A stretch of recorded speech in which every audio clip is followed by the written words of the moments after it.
Hey there, and welcome to another episode of One Email Two Takes, the weekly sales hacker show where myself, Will Allred, and my partner here, Christina Finceff, break down emails that were either sent to us for trying to sell us or sent to us asking for feedback. Now, on this episode, I actually got this email and it was incredibly long. And so we're going to have some fun breaking it down and showcasing some different ways of how we could potentially rewrite it. But before we jump into that, why should you actually care about our opinions about these emails? Christina, do you want to start with an introduction? Sure. If you're tuning in for the first time or the millionth time, thank you. We're happy you're here. For those who have not tuned in before, my name is Christina Finceff. I own outbound growth marketing for Greenhouse Software. And yeah, I think I have my fair share of email writing and under my belt. I'm also an advisor to Lavender, and I've actually helped run some of the outbound campaigns that Lavender utilizes. So it's true. So Lavender is a company that I helped co-found with my partners in crime. Lavender is a Chrome extension that helps sales reps write better emails, and they help them do it faster. So we see a lot of emails. We've got a lot of data. And so it gives me some really interesting perspective when we're looking at emails like the one that was sent to me today. The first data point that I've always got to call out is how long this is. So let me share my screen. yeah, I spent the morning reading this book. Will, it was a good book, but it took up most of my morning. Yeah, right. You needed like 2 cups of coffee for it. So I love the title that you put on this. This could have been a sequence. Hey, William, which first off, like very formal. I'm Will. Really impressed by what the Lavender team has done so far. I was looking around your website just now, but didn't see anything related to partnerships. I'm curious, has building a partner program ever been considered? At first glance, it seems there's a significant opportunity for you to unlock and capture more revenue through partnerships and indirect channels. I've been working with hyper-growth SaaS companies like Example 1, Example 2, Example 3, Example 4, Example 5 to manage/scale their partner programs, including affiliate, ambassador, referral, and reseller partnerships. We help teams to streamline acquisition, onboarding, training, engagement, resource sharing, link generation, lead submission, incentives, payouts, etc. For example, our customer, Company X, was able to build an affiliate and referral program from scratch, enabling them to generate $1 million plus in partner revenue within the first 12 months of joining our company. Do you have a few minutes in the coming days to chat partnerships and see how we can shake things up? I'll bring some insights into how successful teams have launched, managed, and scaled their channels into a significant revenue source. Looking forward to hearing from you, our dear novelist. Wow. So many emotions. I'm gonna take a sip of water. That was a lot. Yeah. How's your voice box handling right now? Yeah. So obviously it's long, right? It's a bit long. As you mentioned, like this could be an email. Yeah. This could be the bump. This could be like part of a follow-up email. Although there's a lot of like, what's the word I'm looking for here?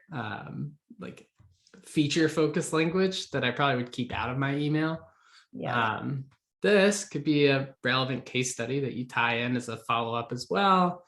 And this ask, you could have done this a little better. Like this is a much better ask than trying to find a few minutes in the day. Outside of it being too long, actually asking multiple questions statistically within our data, we see is like a really bad thing for response rates because you're asking me, 1, do you want me to respond to this? Or 2, do you want me to respond to this? Obviously, your answer is I want you to respond to both, but you can only get one. That's what the data tell you. Yeah. You or get one or none. Because then for me, it's Friday afternoon right now when we're recording. It's like analysis paralysis. You ask me too many questions. I don't even want to answer any of them then, so yeah, seriously, this could have been a sequence. Yeah. And so I actually gave this rep some feedback and I was like, hey man, this is real long. And I looked at it, like when I first looked at it, it was on my phone and it was just like walls of text. And so it started with this note about like seeing the site. And so if you personalize an email to me, and even if you fake that personalization, like I'll give you the dignity of a response and let you know like where you could potentially improve. So we know this is sort of outside the lines of typical best practice. Christina, do you want to walk through your take on how you rewrote it? Yeah, first and foremost, it's freaking short compared to that. There's a lot of, listen, there's a lot of good information in there. And I think this is a part that reps tend to, I'd say ones that don't have the right kind of guidance tend to lean into is I need to pack as much into this email because it might be the only chance I have. But unfortunately, you're risking clouding up what could be a really simple way to start a conversation. And so I kept it pretty simple. And I said, William, because I noticed when you forwarded this to me, Will, that it was actually made out to your co-founder who does go by William. So I was like, William, all right, I'm going to leave it that way. Side note, usually when I'm prospecting, I do pay attention. When I see someone's profile that says William, for example, here's just a hot tip real fast. I'll scroll down and look and see like in their about me section, are they like referring to themselves as like Will? I'll look at like comments on one of their posts. Are most people calling them Will? Or like, did they get some recommendations where someone's saying, oh, I really enjoyed working with Will on this. And I will change it to Will, right? Like sometimes just that context helps, or Bill, like knowing and looking at that extra layer of personalization is going to help you sometimes. But William, checked out Lavender's site. Looks like you don't have anything related to partnerships there. We're helping companies like 1 and 2, not 5, generate strong partner revenue streams, managing, scaling alongside your team. Curious, have you considered building a partner program? Cheers, rep. And so my goal here is I can make some assumptions by looking at the Lavender site and not seeing partnerships listed, but that doesn't necessarily mean that William and Will are not considering this, building something out in some Google Doc, talking to partnerships, considering this. So my approach was like, let's just gut check, like, are you working on this? Is this relevant? And see if it starts a conversation.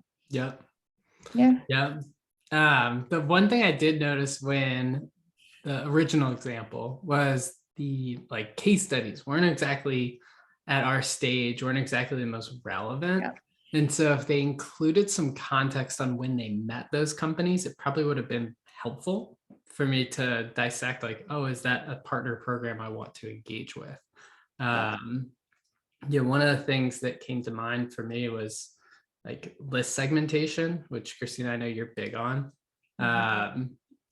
It'd be an easy segmentation to make, be like, okay, team size, like these case studies aren't going to necessarily seem relevant because of the amount of resources they're going to have on hand comparatively. I love the curious dash. Have you considered building a partner program? I think that's great. Technically, it doesn't have to be a question, right? You could say, you could say it as a statement, curious if you've considered building a partner program, but totally. That's good. Okay.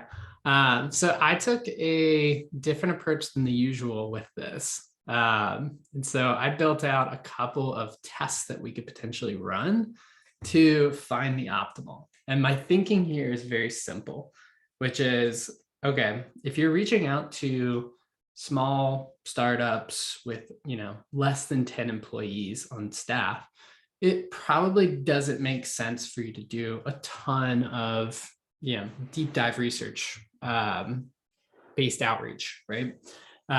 So you're probably taking a more scaled approach. And if you're taking a more scaled approach, you need to be testing, you need to be iterating so you can find those like optimal values within that type of segment where you're going more volume based. So the first test that I decided to run was based on subjects. So I did one with partner driven growth, two indirect revenue. The idea being like, does the indirect revenue idea like capture more interest and intrigue?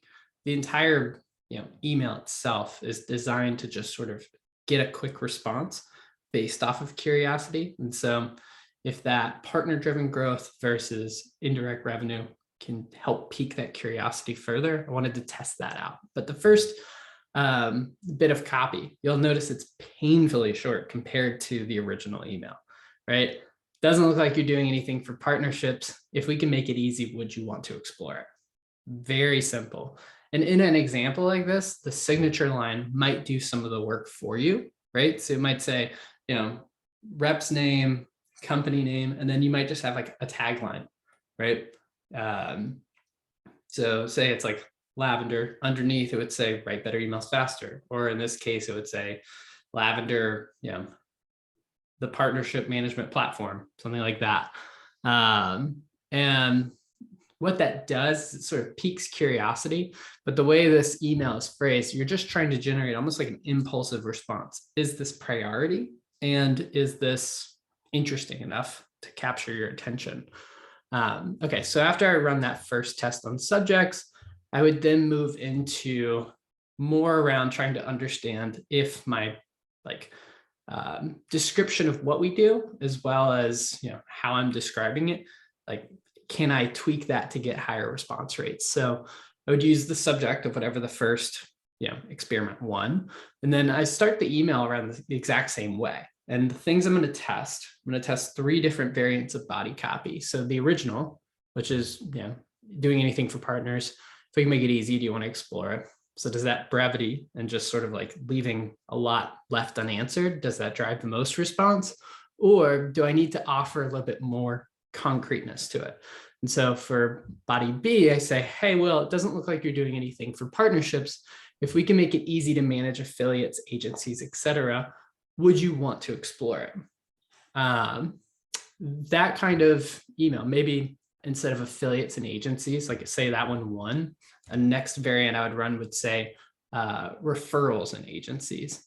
So like trying to find different ways of packaging it that would make it more enticing.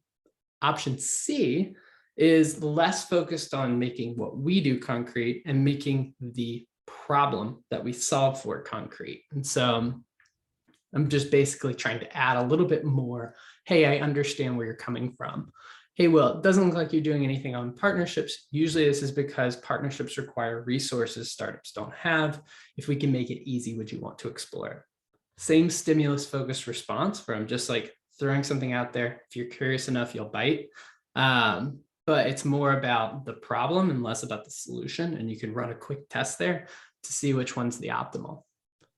I love this. And I just want to say that you got 1 email 4 takes if you're listening into this episode versus 1 email 2 takes, because my co-host here, Will Allred, needed to be extra. I geeked out on this one. He had to be extra. But no, I love this. And you kind of walked through people that are listening, they're getting 2 different things here, right? One is they're getting some ways to rewrite and make concise, impactful emails, but they're also seeing how you like to test, right? And testing is a huge part of outbound. Subject line testing, body testing, what's getting the most opens, but what's getting the most replies and what's getting the most conversions and engaged conversations. And so I love that you took it a step further, even though it's extra. And well, as you taught me within testing, right? You're testing one thing at a time, and you know why you're testing what you're testing. Yep. If you're testing whole different sequences against each other, it's kind of an unfair thing. You're not going to be able to really drill into what variables are working and what aren't. This is a really easy way to, the way you have it laid out here, to A/B test. So I think that's it. I think that's a wrap. That's a on wrap. Episode 65. I don't know what episode we're on. I think a lot of them. We're approaching 30. I don't know if we're quite there yet. We might be past 30. Oh my goodness. We need to get a check on that. Yeah, right? Wow. We should celebrate when we hit 30. 34. I don't know. 34. I don't know. But yeah, thanks again for tuning in. Again, you can see this on Sales Hacker YouTube channel. If you want to get this directly into your inbox weekly, sign up for the Sales Hacker newsletter. Yep. This comes every Tuesday. So thank Awesome. you. Thanks again for joining, y'all.